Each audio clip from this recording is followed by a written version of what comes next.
Congressman Meuser remains with us, of course. Dan Meuser from Pennsylvania, who is there at today's rally. Congressman, obviously you heard my colleague reporting here, our NBC News team, that the suspect is believed to be about 20 years old. And from your state, from Pennsylvania here, sir, talk us through some reaction there and bring us back to tonight.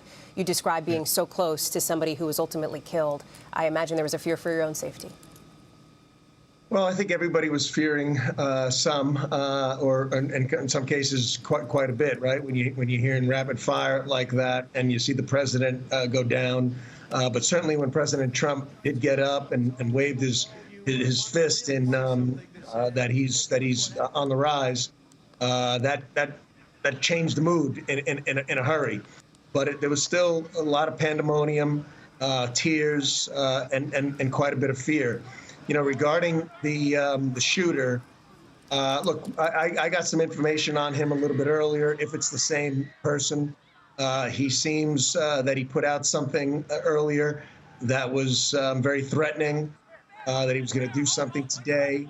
Again, if it was the same individual, whether there's mental illness there or where that level of hate comes from, and the idea that he thinks he would go in and do some good by assassinating our candidate for president and perhaps the future president and the former president is pretty sad. But I'll be honest with you, I'm glad when someone like that thinks that they can get away with something like that. That he did not, number one, but number two, paid the ultimate price.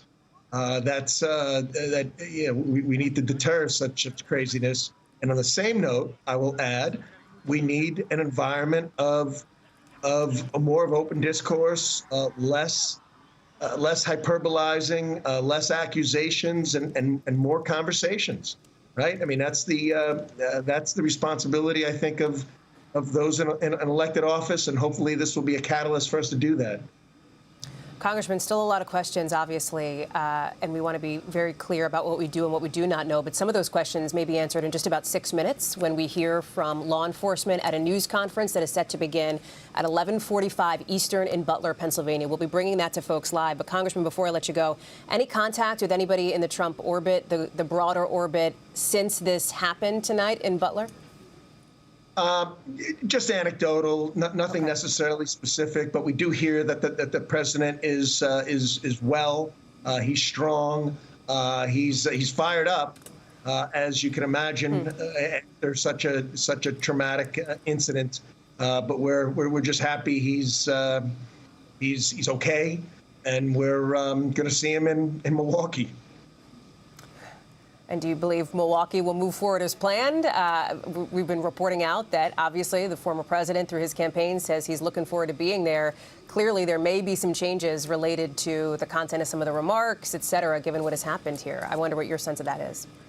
Well, I agree. I mean, this is a very serious event, and hopefully we can find some good in it, if you will, or some opportunity to unite.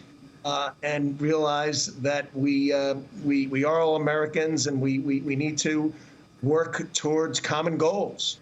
But the president's a fighter. He's got great energy, and something tells me he's going to be quite present at his convention. Congressman, thank you so much for taking time out of your night to talk through this with us.